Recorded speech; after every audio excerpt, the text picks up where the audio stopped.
द्या माहिती द्या.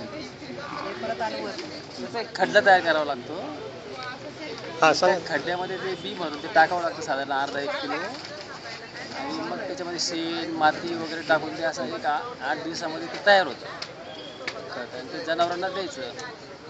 अर्धा किलोचं 200-400 ग्रॅमपासून सुरुवात करायची आणि हळूहळू त्याचं प्रमाण वाढवत चालायचं. असं आहे. त्याची सर्व माहिती ती सांगितली व्यवस्थित.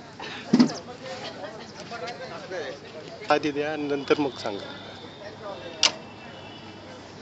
मी नागेश कानवडे, राहणार संगमनेर तालुका, निमगाव बागागाव.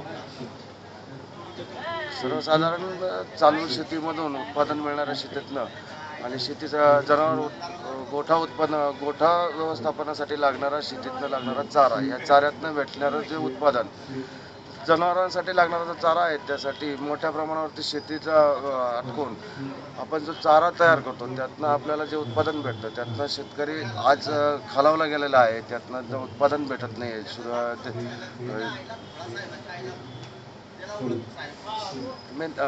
साहेब एक मिनिट, तुम्ही क्लिप करून कुठं दाखवणार आहे? तुम्हाला क्लिप पाहिजे तर मग मागून घेतो मी.